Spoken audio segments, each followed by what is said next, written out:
اگر ان کے وضو کا بچا ہوا پانی مل جائے تو اس کو اپنی آنکھوں، ناک، کان میں ڈالتے اور منہ پر ملتے ہیں۔ دائی کے پیروں کی خاک کو آنکھوں کا سرما بناتے ہیں۔ الغرض غلو کی حد تک دائی کی تعظیم کرتے ہیں۔ دوسرا درجہ معزون کا ہے۔ یہ ایک طرح سے دائی کے نائب ہوتے ہیں، یعنی دائی کی غیر موجودگی میں دائی کے معاملات کو دیکھتے ہیں، جبکہ دائی کی موجودگی میں معاملات کی تحقیق کر کے دائی کے سامنے بھی پیش کرتے ہیں۔ تیسرا عہدہ یا درجہ مکاثر کا ہے، جو کہ معزون کے نائب ہوتے ہیں اور معزون کے لیے معاملات کی تحقیق کرتے ہیں۔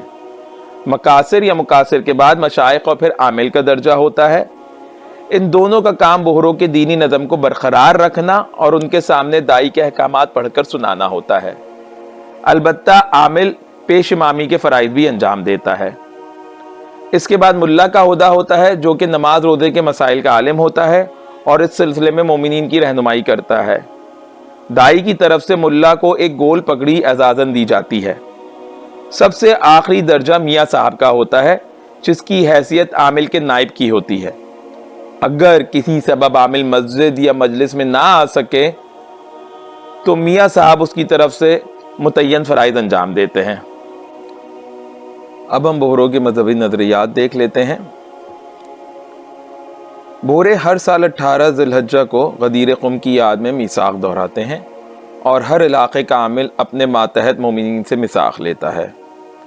اس میثاق میں عقائد اور مذہب کی باتوں پر قائم رہنے اور بری باتوں سے بچنے کا اقرار لیا جاتا ہے۔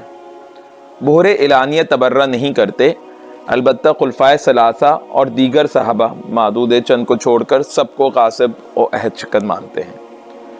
بہرے عمل کو ایمان کا حصہ مانتے ہیں اور اس باب میں مرجئہ کا بھرپور رد کرتے ہیں۔ یہ ایمان میں کمی و زیادتی کے قائل ہیں اور اسی سبب ان کے ہاں تجدید و زیادتی ایمان کے لیے ہر سال میثاق کی رسم ادا کی جاتی ہے۔ یہ ایمان و اسلام میں فرق کرتے ہیں۔ ان کے نزدیک اسلام ظاہری شریعت کا نام ہے، جبکہ ایمان باطن کا معاملہ اور تصدیق قلب کا نام ہے۔ قرآن کی سورہ اعراف میں مذکور اصحاب اعراف سے مراد ائمہ اہل بیت لیتے ہیں۔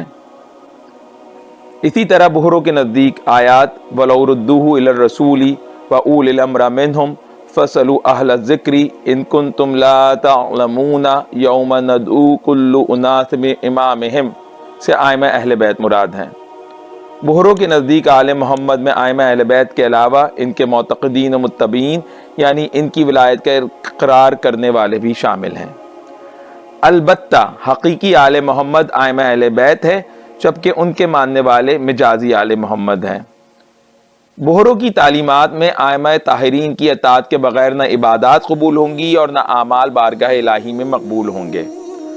البتہ برخلاف غالی اثنا عشریہ کے یہ صاف اقرار کرتے ہیں کہ وہی نبی محمد صلی اللہ علیہ وآلہ وسلم کے لیے ہی آئی تھی۔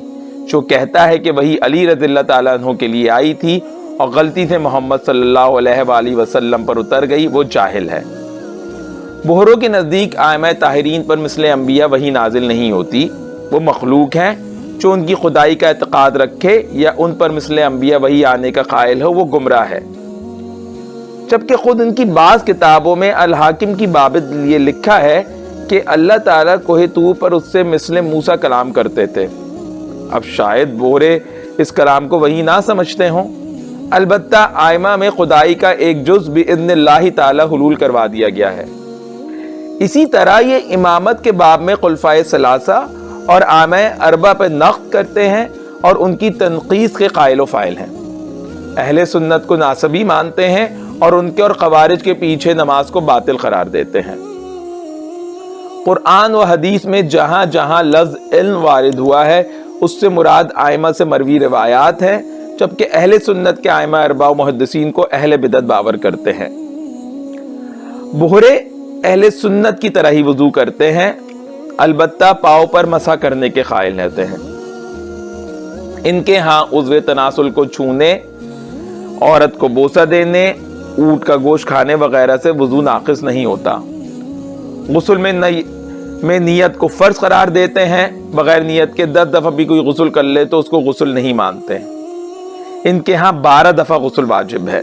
جمعے کے دن غسل، دونوں عیدوں پر غسل، احرام باندھنے سے قبل غسل، مکہ میں داخل ہونے سے قبل غسل، کعبہ میں داخل ہونے سے قبل غسل، مدینہ میں داخل ہونے سے قبل غسل، عرفہ کے دن غسل، رمضان کی 19ویں، 21ویں، 22ویں رات کا غسل، ان راتوں میں مغرب کی نماز پڑھنے کے بعد غسل کرتے ہیں۔ ان تینوں راتوں کو خصوصی عبادت بجلاتے ہیں۔ میت کو نہلانے والا نہلانے کے بعد غسل کرتا ہے۔ 5 وقت کی نماز کے قائل ہیں، البتہ ظہر و عصر اور مغرب و عشاء کو جمع کر کے پڑھتے ہیں، اور یہ جمع کرنا اول وقت ہوتا ہے۔ مولوی محمد نجم الغنی صاحب نے اپنی کتاب میں لکھا تھا کہ بوڑھے اہل سنت کی طرف افطار میں جلدی کرتے ہیں، جبکہ یہ بات درست نہیں۔ میں نے اپنے بوڑھے دوستوں کو اثنا عشریہ شیعوں کی طرح تاخیر سے افطار کرتے ہی دیکھا ہے، اور یہی تمام بوڑھوں کا معمول ہے۔